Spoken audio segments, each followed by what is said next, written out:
Boa noite. Boa noite. Votos de paz e alegria a todos. É uma alegria retornar a casa para trocarmos ideias. A palavra é franqueada a todos. Quem quiser participar, trazendo alguma sugestão ou alguma dúvida, à medida da nossa possibilidade, a gente tenta dirimir.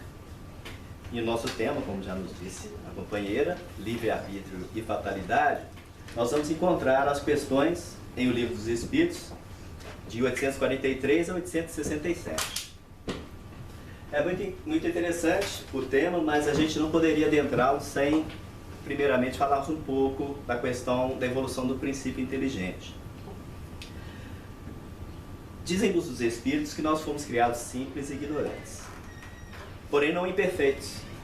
Quando a gente trata as minhas imperfeições, as nossas imperfeições, é um aspecto mais teórico, é um aspecto mais filosófico, mas em realidade, Deus, por ser soberanamente justo, bom, por ser o Criador de todas as coisas, Ele jamais criaria alguma coisa imperfeita.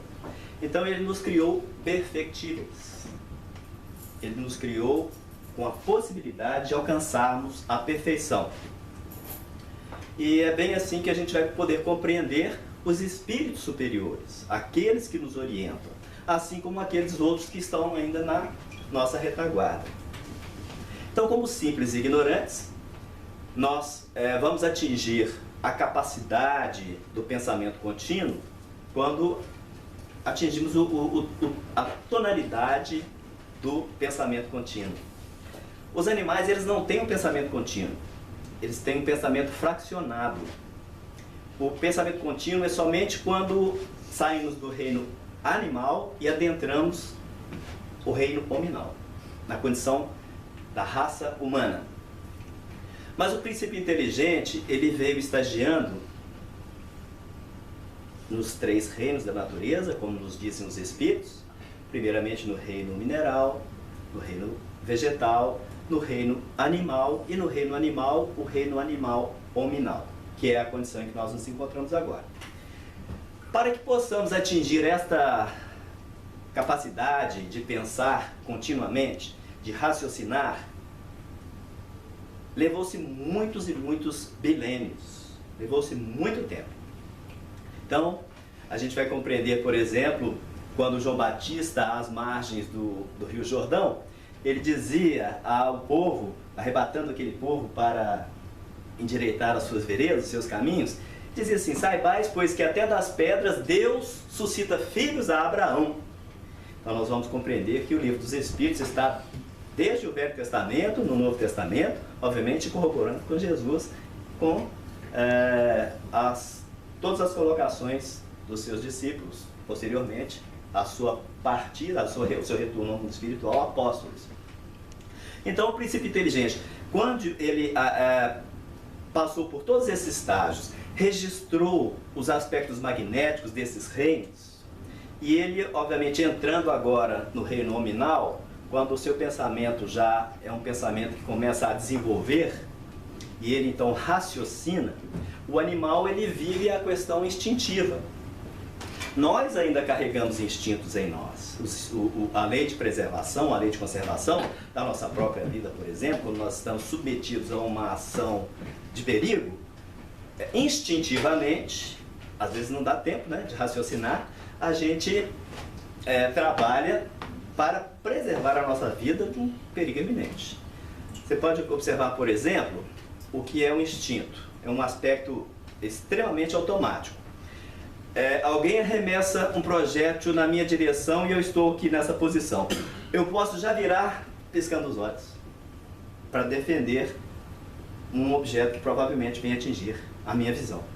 Isso é instintivo, isso é instinto mesmo, instinto de preservação. Mas, obviamente, que o nosso é diferente do animal. Que o animal, ele tem a liberdade muito restrita. Os espíritos tratam da liberdade dos animais. E, obviamente, ele está envolvido numa questão chamada determinismo divino. Nós estivemos no determinismo divino. Até o momento, no determinismo divino constante e efetivo. Até o momento em que nós atingimos a racionalidade. e começamos então a desenvolver os nossos pensamentos, e aí surgiu o livre-arbítrio, que é a questão da escolha. Você poder escolher o caminho que você vai tomar, a porta que você vai entrar.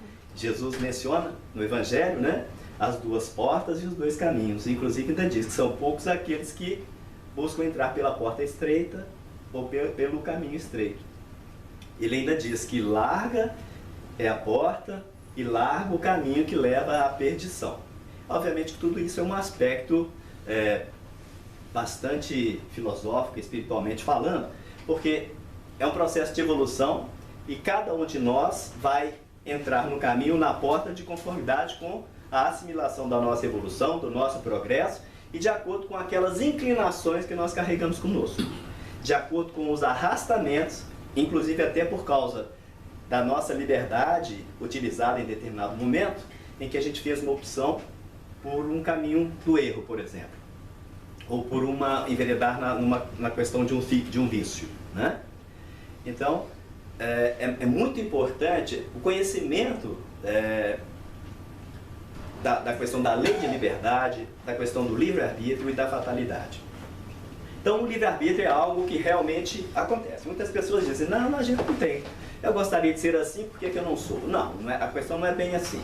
Você tem o livre-arbítrio, mas o nosso livre-arbítrio ele é limitado à nossa programação encarnatória. Eu gostaria de ser isso, gostaria de ter aquilo, gostaria de estar nessa ou naquela situação. Gostaria. E o gostaria é o querer. Mas não posso, porque eu estou cerceado por uma circunstância. E o Emmanuel fala que a circunstância é a vontade de Deus em favor da criatura. Então eu não posso ser aquilo que eu... Eu gostaria de dançar igual o Michael Jackson, ter o sucesso que ele teve. Cantar com aquela voz, que coisa maravilhosa. Quem não gostaria, né? Outro talvez gostaria do Elvis Presley e assim por diante. Bom, mas a questão circunstancial que envolve o indivíduo é obviamente diretamente ligada ao processamento reencarnatório. Aí nós vamos perceber que determinadas pessoas, elas têm uma liberdade maior do que as outras. E tem favores da vida que vão dimensionando possibilidades de ganho, de inteligência, de recursos que outros ficam restritos. A questão da liberdade, do livre-arbítrio, é a mesma entre um e o outro. Por quê? Vamos dizer, por exemplo, aquele que está passando por provações no campo material.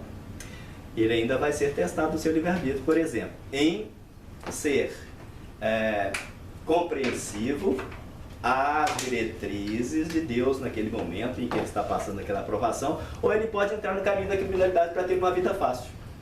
Perceberam? O outro, que tem lá as condições abastadas de recursos, ele vai ter também a opção de ser egoísta ou de usar os recursos em favor do próximo. Porque, inclusive, a riqueza, segundo os espíritos, ela é destinada ao homem para uma finalidade de inteligência administrativa para que favoreçam aqueles que estão... Exatamente. Em convívio. E que, obviamente, não tem a mesma inteligência administrativa de ser favorecido com os recursos e cada vez aquinhando mais, né? Então, o animal, ele vivendo no determinismo divino, ele está desenvolvendo, através do reflexo condicionado, pelo instinto, dispositivos, mecanismos, automatismo de sobrevivência. Nós, por exemplo, quando chega a hora da refeição, nós não podemos ser como um animal, ir pelo faro e chegar ali, eu vou comer aqui, não. A gente tem que, obviamente, procurar, né? Se está numa rua, vai procurar um restaurante, mas tem que ter o dinheiro para comprar a comida. O animal não, ele vive através do instinto e ele sentiu fome, ele avança mesmo e vai naquela presa que é menos agressiva, que ela, obviamente, possa coagi-la. O homem já desenvolveu o raciocínio, embora no passado, a gente vê esses históricos aí dos homens das cavernas, também era dessa forma, né? Disputava-se comida. Às vezes na base da pancada, né? Então era aquela coisa animalizada ainda, não obstante já a inteligência desenvolvendo para recursos de defesa, para recursos para utensílios de caça, de pesca, não é? Mas nós vamos observando a questão do determinismo, que na realidade é o ideal para todos nós. Só que nós ainda estamos numa condição de aprendizado em que muitos recursos ainda nos faltam. Recursos de assimilação e até mesmo de inteligência. Por exemplo, a gente está desenvolvendo a inteligência intelectual, a inteligência racional, mas estamos ainda muito pendentes na inteligência emocional. E na inteligência espiritual, podemos dizer que estamos ainda bem arrastando, dando as nossas engatinhadas. Mas o determinismo, ele é algo interessante, porque somente os espíritos superiores se constrangem a ele. Nós, à medida que vamos avançando no conhecimento, mais vamos alargando as nossas possibilidades da opção, da compreensão, e aí nós podemos fazer escolhas de conformidade com aquilo que nós estamos assimilando, pelas opções que a vida nos oferece. E, obviamente, de acordo com essas possibilidades que nós temos. Então vai chegando um determinado momento em que a gente vai sempre fazendo opções por A, por B, por C ou por D situação. Os espíritos superiores, eles vão chegando a um determinado momento, nós saímos com um princípio inteligente, assim, da ignorância, e vamos adquirindo conhecimento, e a nossa liberdade vai como que se abrindo como um leque. Em determinado momento, quando as virtudes vão se acumulando no bojo da nossa consciência, a gente começa a afunilar novamente para entrar novamente no determinismo divino. Os espíritos superiores, eles não fazem a vontade deles. E é muito difícil para nós compreender isso. O próprio Jesus, ele vai dizer que ele foi enviado pelo Pai tão somente para fazer a vontade do Pai. E ele ainda diz que a minha fome, o meu alimento é fazer a vontade daquele que me enviou. Agora olha que coisa interessante. Ele também disse o seguinte: todo poder me foi dado na terra e no céu. Então ele tem uma perspectiva de liberdade muito ampla e ele pode utilizar desse seu livre-arbítrio, com certeza, sempre com acerto, mas ele se disponibiliza a fazer tão somente a vontade de Deus. Nós podemos, no aspecto do livre-arbítrio, entrarmos também no determinismo. Por exemplo, quando nós somos orientados a tomar determinada postura, a gente já sente o constrangimento. Ah, não é bem o que eu quero, porque estava cômoda aquela situação e agora eu vou ter que me cercear de uma série de coisas, vou ter que fazer muita coisa que me agrada. Já é a questão da opção que Jesus nos orienta. A porta estreita é a porta da determinação divina. E ela está escrita na nossa consciência. Todo o processamento divino ele está inserido em nós. Na realidade, a gente aprende, mas é como se fosse descobrindo, desvelando o que existe dentro de nós. O Kardec questionou os espíritos onde está escrita a lei divina, a lei natural, a lei de Deus. E os espíritos responderam na consciência. E é algo tão interessante que mesmo o irracional, vamos pegar o cachorrinho, por exemplo. Eles têm mostrado muitos vídeos, né? Quando abre assim a porta, tá o rolo de papel higiênico todo atrapalhado, as almofadas todas rasgadas, e o cachorrinho já sabe que fez errado. Que é um dos animais, né? O cão, o elefante, o cavalo e o macaco, segundo os espíritos, são os animais que estão bem mais avançados na questão da evolução em termos do mundo animal. A selvageria e a agressividade deles é contida, não como as outras feras, né? Então a gente percebe que realmente já existe ali, no próprio instinto, aquela coisa do fiz alguma coisa que eu não vou agradar. Não vou agradar ao meu Deus, porque Emmanuel fala que o homem é um Deus para os animais. Os animais consideram o homem como deuses. Olha que... Mas faz tudo parte de um processo, né? É um processo de evolução. E eu às vezes me pego muito constrangido no entender, por exemplo, a questão da sobrevivência, vamos dizer, na savana africana. E eu gosto muito de ver esses documentários. Você vê lá o animalzinho frágil, aí vai lá um grupo de animais selvagens, né, predadores, e pega o bichinho e mata e come ali. E eu fico pensando, mas como que pode uma coisa dessa, né? Mas os espíritos dizem, é só matéria, porque o princípio inteligente já saiu. Principalmente na questão, no reino animal, porque é extremamente sutil, não existe racionalidade, não existe o pensamento contínuo. Nós ainda ficamos debatendo ali um tempo, né, na matéria. Opa, eu saio ou não saio? Não quero não. Mas o animal não, ele sai logo. Ele sai logo, porque ele está sob o determinismo divino. Ou seja, ele é totalmente impulsionado pelo automatismo das encarnações. Não como nós. Para a gente existe uma programação bem mais detalhada, até justamente porque, segundo Emmanuel, nós estamos no lugar certo, na hora certa, com a família certa, no trabalho certo, no país certo, está tudo certo. Porque foi uma programação. Até nós que nascemos no Brasil e viemos para cá, não foi por acaso. Porque quem não tem que entrar não passa na fronteira e nem entra na imigração. Não é interessante isso? Então, tem pessoas que têm vontade, mas não têm a liberdade de vir para cá. Assim como, por exemplo, muitos vieram para cá e ficam constrangidos porque não têm a liberdade de voltar. Entenderam? É um processo, é um aspecto dimensional dos recursos que Deus se utiliza no nosso constrangimento para que a gente possa resgatar coisas do passado e, obviamente, polarizar recursos para o futuro, aprendizado. Principalmente porque constrange-se o livre-arbítrio, trabalha-se a... Fala mais alto? Humildade. Humildade. Se a gente é orgulhoso, é vaidoso, é egoísta, com certeza vai sofrer muito mais. Pode até não sofrer naquele determinado momento, mas com certeza vai estar fazendo muitas pessoas sofrerem de redor. E obviamente depois haverá um constrangimento. Porque o livre-arbítrio ele é circunstancial às nossas provas. E obviamente às missões que cada um de nós tem. Apesar de expiações e provas, cada um de nós é missionário da sua própria evolução.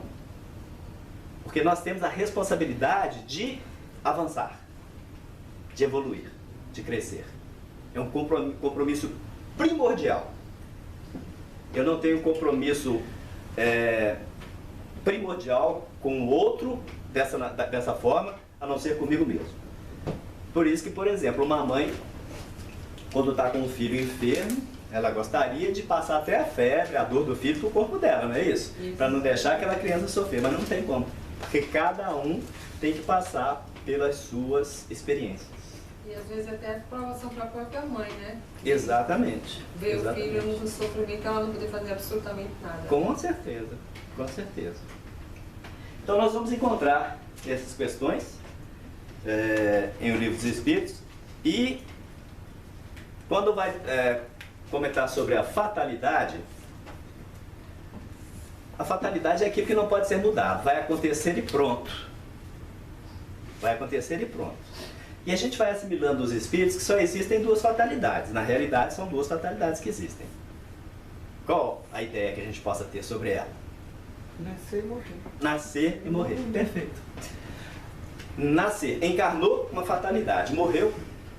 O que vai acontecer, não obstante a programação da nossa existência, podem ser reprogramados de acordo com os passos que a gente vai tomando. Entenderam? Aí eu fico pensando, gente, a gente dá trabalho demais para a espiritualidade. E como? Muito trabalho mesmo. Porque eles têm que ficar reprogramando. Alguém postou certo dia aí no Facebook uma imagem de um anjo assim, um anjo deprimido. E colocou assim, é o coitado do meu anjo, sofrendo porque não dá conta de mim, né? É por aí. Antes não deprime não, mas realmente eles ficam um pouco assim, né? Chateados conosco, quando eles tentam nos influenciar para uma determinada coisa e a gente não faz aquilo, faz uma outra que é totalmente contrário, totalmente adversas. Então nós vamos percebendo, por exemplo, quem foi que mais teve liberdade, segundo a expressão de evolução no planeta Terra? Jesus. Jesus. E é tão complexo a gente compreender esse mecanismo, esse dispositivo. Em determinado momento o leproso volta-se para Jesus e fala assim: Senhor, se quiseres, podes tornar-me são. Aí Jesus fala assim: eu quero. E ele se cura. Mas não foram todos que Jesus quis que se curasse. Entenderam? Porque nem todos estavam na hora apropriada para aquela liberação. Então a liberdade, ela é dimensionada de acordo com aquele que caminha ao meu lado. Eu tenho a liberdade e posso usar dessa liberdade até o momento em que eu não invadir a privacidade e constranger a liberdade do outro. A não ser em casos muito específicos de resgate, né? O indivíduo que comete um crime, ele vai ser constrangido a ficar na cela, na cadeia. Por quê? Porque ele saiu fora da lei. Aí dizendo em termos de criminalidade que se pode ver. Porque muitos de nós cometemos desvios que somente Deus contabiliza, né? Aí os espíritos disseram para o Chico repassar para nós. Tem aqui, obrigado. O seguinte, a questão do fazer o bem. Fazer o bem ao próximo. Fazer a caridade. O bem é o nosso advogado em qualquer lugar. O bem é o nosso advogado em qualquer situação. O bem é o nosso advogado em todo o tempo. Principalmente no momento em que a gente mais necessitar dele. O mal é o nosso acusador. Se eu fizer o mal ao indivíduo, eu já registrei no automatismo da minha existência e já constrangi a minha liberdade naquele ponto em relação àquilo que eu causei ao meu próximo. É muito interessante o automatismo que está nas regências do Todo-Poderoso. A fatalidade, por exemplo, você não sabe nadar e quer atravessar um rio caudaloso e profundo. Fatalmente, o que vai acontecer? Vai morrer afogado. Vai sucumbir. Não tem como. E aí o que aconteceu? Foi um suicídio. Em determinadas situações a gente percebe que não está ao nosso alcance, não é da nossa competência, capacidade, a gente quer fazer. Pode ser um suicídio moral e pode ser um suicídio mesmo. Que segundo os espíritos, a fatalidade do nascimento e a fatalidade do desencarne. Existe uma programação até para o tipo de morte que cada um de nós vamos ter, que pode ser também alterado de acordo com o trabalho que a gente esteja realizando. Muitos espíritos recebem a moratória. Poderia ter desencarnado, por exemplo, aos 50, 60, mas vai desencarnar lá aos 80, porque recebeu uma moratória pelo benefício que estava fazendo, estava praticando. Uma das obras de André Luiz, Me Regocei Entre a Terra e o Céu, o avô de uma criança recebe uma moratória, me parece que de 15 anos, justamente porque da dedicação que ele tinha com o neto, né? E alguns oradores espíritas tiveram uma oratória também por causa disso. Porque estavam trabalhando no bem, divulgando a causa da doutrina, trabalhando para o Evangelho. Era para ter desencarnado lá aos 40 e até hoje está encarnado, já com mais de 60. Inclusive esteve num acidente que ele narrou para a gente, que pararam na estrada para fazer um lanche, aí o rapaz mudou de lugar com ele. E o carro capotou, bateu e tal. E o rapaz, onde ele estava, o rapaz morreu. Ele trocou de lugar e foi para o banco do meio. Interessante, né? Depois, numa reunião mediúnica, os espíritos disseram que a mãe dele intercedeu por ele, justamente porque ele estava fazendo aquele trabalho e que ele estava crescendo com aquilo. E foi aceito o pedido dela. Quer dizer, a própria mãe pôde intervir num pedido para que o filho pudesse ficar mais tempo na Terra por causa do trabalho que ele estava realizando. Outra mãe talvez teria até pressa de abraçar o filho, né? Opa, que bom, tá voltando. Porque para os espíritos, a visão da desencarnação é diferente da nossa. Obviamente que existe o constrangimento quando se vê um desencarne trágico, em circunstâncias dolorosas. Mas os espíritos estão ali aguardando, sabendo que o sofrimento ele é momentâneo, que após aquele momento vai haver a libertação do ser. Então nós vamos percebendo que existe uma liberdade que está dimensionada às questões do mundo físico. Nós temos liberdade de agir, que estão circunscritas, obviamente, à nossa sociedade, às nossas leis, aos nossos recursos, né? A gente estava falando ainda há pouco de viagem, né, Débora? Oh, meu Deus!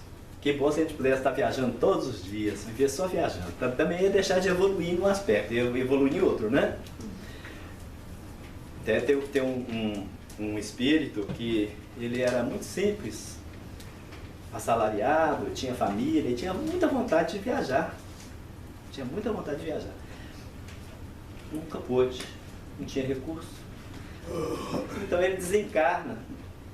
Ele desencarna tranquilo, sem perturbação. Mas qual que era a ideia dele? Eu vou conhecer agora, né? O lugar. Onde tinha... Gente, é verdade. Onde tinha um grupo de excursão, ele entrava no ônibus e estava lá ninguém. Pensei, ele lá, ia conhecer, foi conhecer. Ia no avião, ia conhecer outro lugar. Oh, que maravilha. E tá que conhece. Aí um dia ele deu um senhor, lá, um caboclo do lado dele lá em cima, olhando assim pra ele, tranquilo, sereno. E ele falou assim, tá passeando também? Eu tô. Tem andado por muitos lugares, por todos que você tem andado. Como assim? Eu estou esperando você se saciar aí, se deliciar das suas viagens, porque já perdeu muito tempo, que ir outras coisas para fazer, ele se deu conta. E perdi mesmo muito tempo, né? Conhecendo as paragens aqui, ele tinha recurso para ver outros lugares muito mais bonitos no mundo espiritual. Aí era o mentor dele, dá o braço e vai embora. Porque, como Jesus disse, onde estiver o seu coração, aí está o seu tesouro. Em tudo que a gente vincular na terra, a gente vai vincular no céu, ou seja, na questão de espiritualidade. Né? E isso, muitas vezes, cerceia também a nossa liberdade. A gente ficar apegado a determinada circunstância, a determinado anelo, desejo de alcançar isso ou aquilo, às vezes a gente fica muito com a visão focada só num ponto. É lógico que a gente tem que ter foco para atingir metas. Mas às vezes você fica focado tão somente num plano, e aí você não tem aquela visão dimensional ou dimensionada de outras possibilidades. Né? E a vida é assim, às vezes você foca uma coisa, olha, eu vou fazer o vestibular porque eu quero formar para medicina.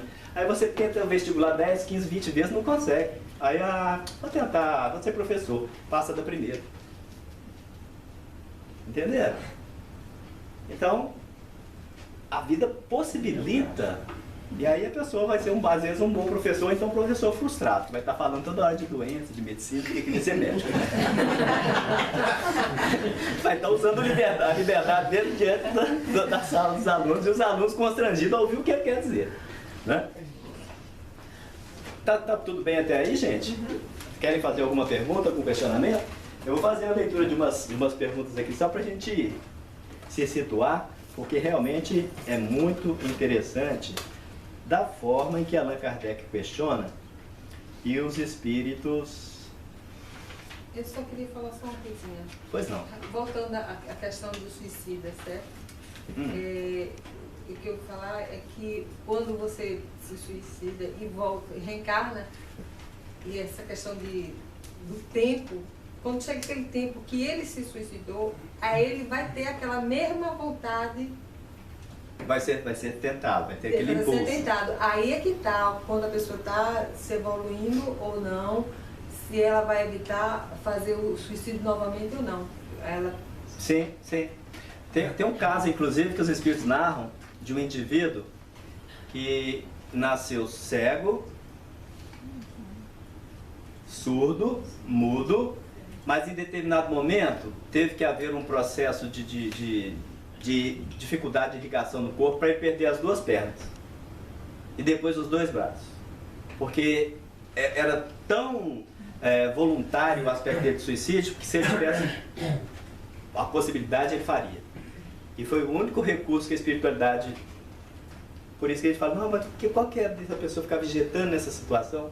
É porque precisa de passar ali um determinado tempo para que o espírito possa se refazer, se reestruturar emocionalmente, psicologicamente, espiritualmente e, obviamente, o karma mesmo do resgate.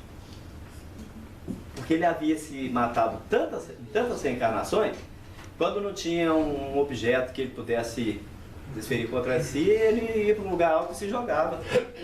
Entenderam? Então, fizeram isso dessa forma, para que ele pudesse ser constrangido mesmo a viver o tempo determinado para ele. Pois não. Posso fazer uma participação aqui, Ana? Pois não. A respeito do que a companheira falou sobre a pessoa sentir vontade de suicidar novamente, existe um mito de que a pessoa suicidou com 20 anos, quando ela chegar a 20 anos ela vai sentir vontade de suicidar novamente. Esse é um mito, inclusive não está só dentro da doutrina, não. Muita gente fala isso sem pé em cabeça, sem saber o motivo. E é bom a gente entender o seguinte, não é questão de ter 20 anos. A questão é que no momento do suicídio foi feita uma gravação. A gente não esquece as gravações Sim. com tanta facilidade, a gente não supera as gravações com tanta facilidade. De uma encarnação para outra, superar uma gravação desse tipo, né, tão dramática, tão forte, tão intensa, é muito difícil, é quase impossível. Criou um trauma e esse trauma automatizou. Exato, ele vira um vínculo, né, e esse Ele vínculo fica- se repete porque a fica preso pessoa, no perispírito ela da tem aquilo pessoa. ali na memória dela, então ela Exatamente. volta. Porém, não quer dizer nem que é impossível, Não. nem que não existem recursos para que a pessoa, igual droga, né, se livrar das drogas ou qualquer outra coisa que depende da razão humana, do livre-arbítrio de cada um de nós. Depende da vontade, do Né? esforço. Então, até a ideia do suicídio, ela é superada. Muitas pessoas que não têm absolutamente nada a ver com suicídio no passado, sentem a possibilidade do suicídio para si, mas é uma experiência de pensamento apenas. Né? Às vezes Vontade as próprias dificuldades da vida leva a pensar, sugestionam né? e o envolvimento que a pessoa se deixa cair no nível de se vincular a espíritos que estão nessa faixa vibratória. É uma coisa que a gente não precisa pensar com medo dela, né? A gente tem que ter respeito. Não, muito pelo contrário, a gente tem que pensar Tem dessa que pensar, Sim, exatamente. sim, sim. Porque nós não sabemos a motivação que nós vamos ter amanhã. Então a gente tem que estar como que argumentado emocionalmente para passar uma determinada tentação. E ser útil no mundo também, né? A gente tem que ser útil com uma visão concreta daquilo que a gente sabe. Exatamente. Em determinado momento no Brasil, foi um dos temas que eu mais fui convidado a passar. Falar sobre suicídio. Porque eu passei pela tentação do suicídio por muito tempo. Uma grande faixa da minha vida. Do início da adolescência até mais ou menos 28 anos de idade. É um tempo muito longo.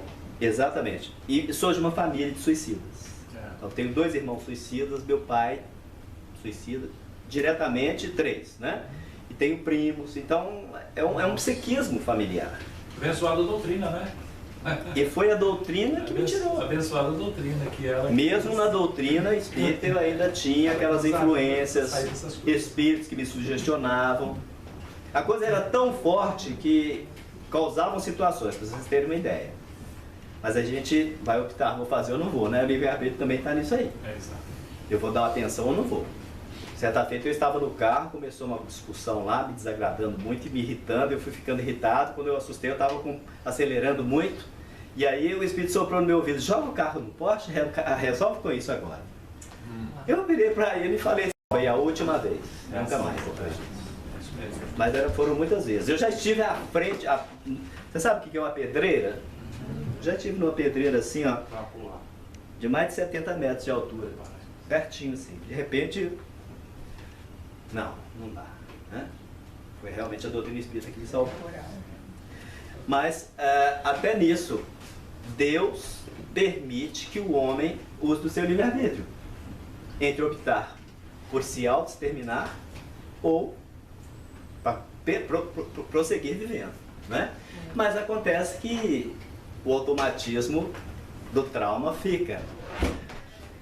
Certa feita, eu estava sentado com o Chico e aproximou-se uma senhora com uma criancinha que tem o síndrome de Down e era muito acentuado. E aí o Chico passou a mão na cabecinha daquela criança, conversou com a mãe e fez uns carinhos, uns mimos na criança. E depois ele falou assim, meu filho, suicida em várias encarnações. Aí tinha um outro companheiro lá, que inclusive é um dos que fazia muitos relatos sobre a vida do Chico, eu esqueci o nome dele agora. E ele falou assim, Chico, mas em geral é assim? O Chico falou assim, em geral, a questão do suicídio. Então você imagina, o constrangimento, segundo os espíritos, o cérebro, de acordo com o tipo de suicídio também, né? Foi afetado. E aí depois a pessoa fica restrita às condições da intelectualidade, do movimento, da motricidade, porque ela usou do seu livre-arbítrio para se autodestruir. A falta de coragem de viver. Porque, às vezes, numa dificuldade que a gente esteja passando, por uma necessidade nossa de aprendizado, ela tem um tempo. Por isso que Maria Santíssima falou para o Chico, tudo passa. Houve um caso, relatado também pelos Espíritos, através do Chico, de um grande empresário da linha de tecelagem no Brasil. Um grande industriário de São Paulo. Entrou uma crise no mercado dos tecidos e ele já estava entrando em falência. E ficou desesperado, devendo muito, uma pessoa que tinha muito a zelar pelo nome, porque tinha uma índole de honestidade, mas ele entrou em desespero e se matou.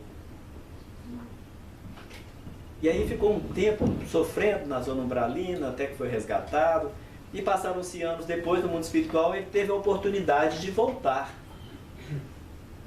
a aproximar-se da família, e ele constrangido, né? Ah, e agora? O que eu fiz? Porque depois ele arrependeu. Ou se eu tivesse ficado, lutado, teria favorecido mais, né? Os meus filhos, e eu fui covarde, e eu abandonei. E ele achando que ia chegar lá e encontrar a família numa situação difícil, a empresa que ele deixou tinha ficado muito mais rica. Tinha crescido muitos filhos, administraram bem. E aí, o mentor dele vai dizer o seguinte: se você tivesse esperado 15 dias, você teria salvado a empresa e não teria entrado nesse sofrimento de décadas que ele ficou no mundo espiritual, porque entrou uma crise de algodão, me parece que na Índia na época, que estava sendo a maior exportadora para a Europa, e aí eles precisaram de tecido e ele fabricava justamente o linho, e todo o estoque que estava parado foi comprado de uma vez e ainda intensificaram a produção para poder suprir o mercado europeu. 15 dias após. Por isso que os Espíritos falam, aguarda, espera um pouco mais. Também Espera um pouco. outra forma de suicídio é você ter uma doença, qualquer que seja, e não tratá-la. Porque se você não trata do seu corpo, da doença, você também é um suicida. Porque você pode vir e falecer por aquela sua má administração do seu corpo. Se a pessoa tem consciência, se a pessoa tem consciência disso. Porque existem pessoas que são muito ingênuas também, né? A gente vê, por exemplo, pessoas que são subordinadas a tratamentos espíritas mesmo, em casa espírita, que as pessoas que mal orientadas, não, você vai tomar passe, você vai fazer tratamento, você vai curar e pronto. Assim como outros vão em igreja, pega água, pega o sal, pega isso, deixa tudo de lado. E tem pessoas que ainda falam, não faz isso não, segue aqui que os espíritos vão te curar. Né? A pessoa sendo ingênua, a responsabilidade vai ficar por aquele que influenciou o indivíduo que já é ignorante, né? A seguir uma determinação que é totalmente contrária. Porque o médico está aí como uma dinâmica divina para favorecer o nosso bem-estar. O Emmanuel diz que até a cirurgia plástica é benéfica, porque se a pessoa está de mal-estar consigo mesma, ela vai e submete uma cirurgia plástica e trouxe felicidade, já foi um bem. Então imagina a questão da saúde, não é mesmo? Imagina a questão da saúde. Mas a gente não está incentivando ninguém a ficar fazendo cirurgia plástica, não. Porque numa casa espírita, uma senhora um dia chegou para conversar comigo e ela estava falando assim de lado. Eu pensei, por que ela está desse jeito? Ela tentava virar, não conseguia. Estava repuxada de tanta plástica. Para descontrair um pouco. Pois não. O uso do livre-arbítrio é relevante, mas existe também o fator proteção, né? Os guias. No momento que você colocou que você está para praticar, eu acho que também você se utilizou do livre-arbítrio, mas talvez, não sei. Eu gostaria que você comentasse sobre isso. Então, os espíritos comentam sobre isso também. Eles não podem interferir no nosso livre-arbítrio, senão não é livre-arbítrio. Senão não é livre-arbítrio. Senão não haveria... Sabe por quê? Toda pessoa, por mais hedionda que seja a criatura, ela tem um anjo. Ela tem um guia espiritual. Aliás, para quanto mais complicada, melhor é o guia. Quanto mais complicada a pessoa, melhor é o guia. Tem que ser para dar conta, né? O Divaldo Franco disse que teve uma tristeza, uma decepção, quando uma senhora chegou para ele e falou assim: e você, Divaldo, já sabe qual é o seu guia espiritual? E ele: não, minha irmã. Porque os meus são São Francisco de Assis, as Santas Virgens dos Impossíveis. Eu falando lá, né? Ele falou: meu Deus, ele ficou se sentindo humilhado, né? Porque essa senhora tem tantos guias, eu não sei nem quem é o meu, nem sei se tem. Até que Joana de Anjos um dia virou para ele e falou assim: não, eu sou o teu guia espiritual. Ele: meu Deus, um guia, mulher. E como é que é o seu nome? Joana. Meu Deus, e o nome da Joana? Aí depois ele falou: como é que é o seu sobrenome? Joana de Anjos. Uma terminação latina já ficou um pouco melhor. Mas em relação à pessoa, por exemplo, tem um médico que vai ver uma previsão que você vai se acidentar e falecer. Ou vai ser assaltado e vai se machucar. Aí ele chega pra você e conta. Ele não está também tirando seu livre-arbítrio? Ou não? Depende. A premonição muitas vezes pode ser uma cautela. Não é muito comum.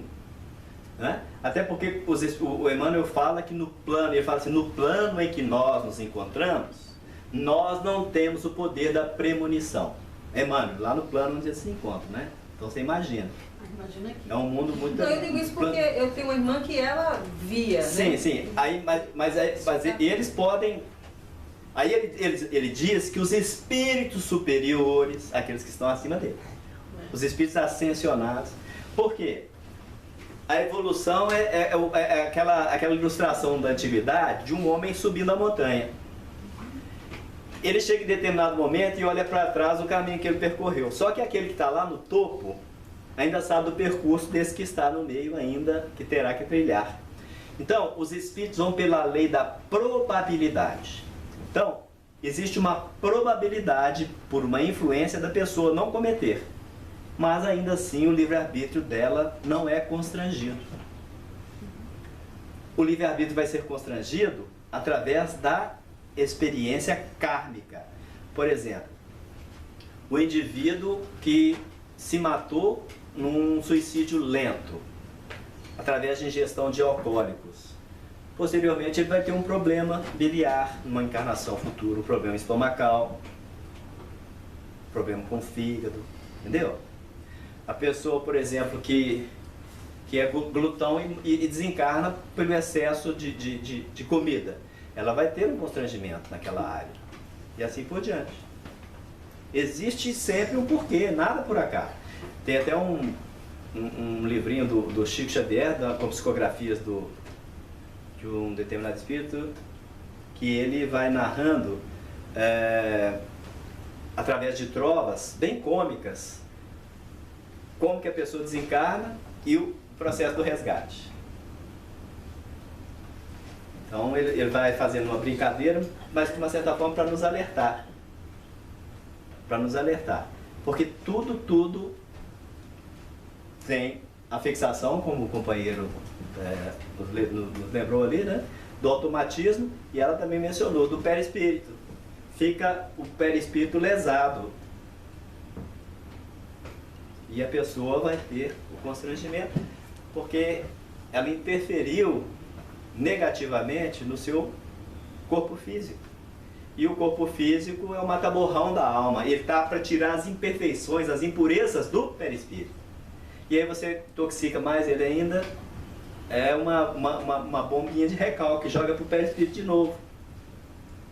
E aí aquilo que você tinha para limpar, não limpou tudo e ainda acumulou mais sujidade, mais dificuldade, no próximo corpo físico vai ter que colocar para fora. Né? Tô com pena dos meus, os que vão me resgatar. Filho errado. Vão ter que contratar umas canas, como é que é? Guindastre. Estão ferrados. Olha que não, pode ser pelo contrário, né? Não, eu também ouvi dizer que quem é recordista, não, eu esqueci agora o nome. Pode escolher que a maioria das pessoas gordinhas, não gorda, gorda é outra, gordinha, elas escolheram vir assim porque elas são cotistas, elas ultrapassaram as cotas nas outras encarnações, então elas escolhem vir assim cheinha, entendeu? Faz sentido. Faz sentido, não faz? Então eu acho que eu fui cotista da outra, eu ultrapassei minha cota, aí agora eu escolhi vir um corpo assim, rechonchudo, né? Que assim eu não... Excesso gostoso. Excesso gostoso, pra você trair pela minha beleza. Aí as pessoas falam, ela é gordinha, mal sabe que eu tenho um espírito elevado. Levado, Regina, levado, não é elevado. Aí tiraram o então pronto. Esquece tudo que eu falei. E a questão estética, às vezes, tem pessoas que A minha superam... mentor espiritual tirou o do meu elevado. Tem pessoas que não se constrangem, que levam com muita naturalidade. Eu, na minha adolescência, era muito magrelo. Se eu sou magro agora, vocês imaginam como antes, né? Mas eu era muito magro. Eu era muito constrangido, eu tinha vergonha de ser tão magro. Me incomodava. Então, eu era o contrário, né? Então. Mas eu nunca fui magra, então eu não posso ver como é que é isso. E eu era muito doentinho, não sabia a questão da desencarnação. Porque se eu tivesse que morrer naquela época, eu não ia desencarnar, eu ia desossar. Verdade, era osso puro. Mas, alguém mais aí quer fazer Com relação à proteção que foi mencionado, eu queria mencionar o seguinte, que existe proteção, mas a proteção, como você falou, ela não interfere, não pode interferir no livre-arbítrio de ninguém. Porém, para que haja proteção de alguma maneira, a gente tem que ter uma visão boa de realidade, porque se não existe mérito, não há esse tipo de coisa. Você falou de uma coisa... Tem que ser. Se não tiver Se não mérito, for mérito, não tem. E outra coisa, quem tem mérito é quem sabe fazer o bem. Não adianta, não, porque eu fiz a caridade, eu fiz isso. Caridade ainda não é bem. Caridade é o exercício do bem. Não existem formas diferentes de caridade. Existe caridade por interesse, existe caridade de marketing, existe caridade de troca. Então, a gente está exercitando. Então, a gente vai pensar, o que realmente é praticar o bem? Será que eu estou dentro dele para desenvolver mérito? Exato. Para receber uma intervenção? Porque Essa proteção, na verdade, é uma intervenção. A misericórdia divina está na nossa vida toda hora. Toda E a instante. gente não vê. Para todos. Né? Para todos indistintamente. Inclusive na questão do peso, né? Ela tirou o seu peso na outra encarnação, você veio magrinho e foi para ela. Mas Deus é muito generoso comigo, eu vejo a misericórdia dele todo dia quando eu sento para comer. Essa questão é tão interessante. Jesus diz assim, sobre a bondade de Deus, sobre a misericórdia e justiça divina, ele diz que Deus permite que o seu sol se levante sobre bons e maus e a sua chuva se deite sobre justos e injustos. Então a oportunidade, o sol da claridade e as chuvas das renovações é para todos, indistintamente. Mas a questão do mérito que você disse também é levada em consideração. Por exemplo, o Chico teve uma vida de infância muito difícil. Muito difícil. Começou a trabalhar cedo. Né? Chico com 9 anos começou a trabalhar para ajudar nas despesas da família. Já não foi por acaso. Já havia ali um trabalho da espiritualidade para mantê-lo, de uma certa forma, uma rigidez da disciplina. Quando ele entra no período da puberdade, ele tem que tomar conta de um primo dele que tinha uma doença, que tinha uma deformidade.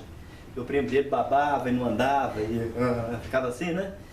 E era uma certa deficiência que ele tinha de locomoção, de fala, e ele ficava só num carrinho. O Chico fez até um carrinho de rolimã, colocava uns travesseiros, uns cobertores, e colocava esse primo dele lá e brincava o dia inteiro, era com o primo. Para onde ia, levava o primo, durante um determinado período, que foi até os 16 anos. Aí o primo desencarnou, começa a missão do Chico. 16 para 17 anos, com 17 anos o Chico já psicografou o primeiro livro, Parnaso de Além Túmulo. Anos depois, o Emmanuel aparece para o Chico e fala: Chico, tem uma surpresa para você aqui hoje. Aí entra um espírito de uma luminosidade que o Chico ficou muito emocionado. E ele falou assim que ele tinha a mesma resplandecência de Emmanuel. Aí ele fala assim: ei Chico, tá lembrado de mim? Ele: não, meu irmão, desculpa, refresca a memória aí, porque eu não consigo me lembrar. Aí ele então foi se deformando. Aí o Chico dá aquele grito: fulano de tal, é você. Aí o Chico contando é uma maravilha, né? A gente chora. É você, eu pensei que você estava mal, e o que foi que aconteceu? Aí eles vão ajustar ali a conversa. Olha que coisa interessante. O Emmanuel ficaria no mundo espiritual para dar as orientações daquilo que fosse viabilizar o trabalho na sua missão. Os missionários têm uma programação intensa. E aquele primo dele lá falou o seguinte: não, eu vou para te dar trabalho, Chico. Eu aceito esse compromisso de reencarnar com esse constrangimento do espírito superior. Olha que coisa interessante. Outra coisa, o Chico gostava muito de conversar com uma senhora que ela tinha só aquele cotoquinho assim, ela não tinha as duas pernas.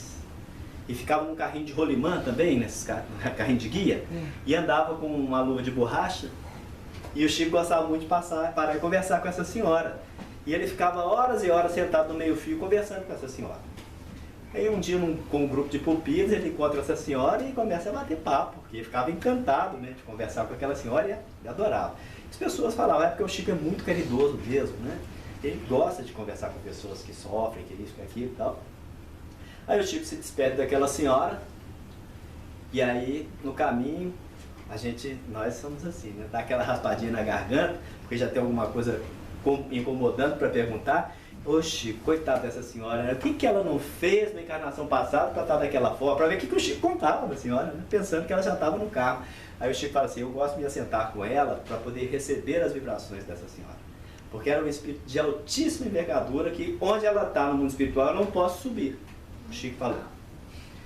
E o Emmanuel é que me diz que eu deveria dar sempre atenção a ela para dela receber essas irradiações. Essa senhora aceitou esse compromisso porque, certa feita, um grupo de espíritos estavam preparando para atacar uma comunidade na Terra. E ela então aceitou um compromisso dizendo o seguinte: eu vou entrar lá no meio deles e conversar com eles. E ela começou a ir várias e várias vezes conversando com esse grupo e falando para eles que eles deveriam aceitar reencarnarem, que eles iriam sair daquela situação de revolta, de vingança, de ódio. E eles: não, de forma alguma, nós queremos o nosso intento, a nossa vingança contra aquelas pessoas. E não queremos sofrer mais. Já sofremos muito, foi perseguição, covardia, perda, né? Aí ela fala o seguinte, então eu vou dizer para vocês são capazes, e eu vou dar um exemplo, eu vou na frente. A senhora vai fazer isso por nós? Sim, vocês vão acompanhar. E aí eles foram acompanhar. Só que ela pediu para vir dessa forma. Pobre, negra e aleijada. Aí o Chico falou assim para eles assim, e eu estou tomando mais tempo porque ela já está nos últimos dias, porque todos aceitaram reencarnar e já estão aqui no planeta Terra. Todos aqueles. Então a gente não pode fazer julgamento de forma alguma da pessoa, porque a gente não sabe o que está por trás. Ela constrangeu ainda mais a sua liberdade, o seu livre-arbítrio, por uma determinação divina. Por quê? Então, nosso tempo já está chegando. Viu que eu sou gordinha? Tem missão. A fatalidade, a gente pode concluir que nós podemos também tomá-la como uma aceitação dos desafios da nossa vida. É fatal isso, é fatal aquilo, mas sempre para que possa providenciar o bem na nossa vida. E o nosso livre-arbítrio vai ser sempre respeitado, mas que a gente possa fazer o uso dele da melhor forma possível, porque erro, equívocos, a gente vai cometer sempre. Sempre. Até nós atingimos um ponto de perfeição, ainda que não absoluta, mas uma perfeição relativa a esses espíritos que são superiores à nossa e que já fazem a sua opção por fazer a vontade de Deus. Né? E aí a gente vai entrar novamente naquilo que vai trazer a nossa felicidade, que é o determinismo divino. A gente saiu do determinismo na animalidade, entramos na questão da livre escolha, na opção, na liberdade, no livre-arbítrio, mas vai chegar um determinado momento em que a gente vai estar tão sintonizado com a lei divina que a gente vai querer realmente só fazer a vontade dele. Né? Porque nós somos herdeiros dele e o universo maravilhoso nos aguarda. A nossa liberdade é que nos constrange a avançar com mais velocidade. Muito obrigado, muita paz e alegria a todos e a gente fica muito feliz de estar aqui com vocês. Muito obrigado.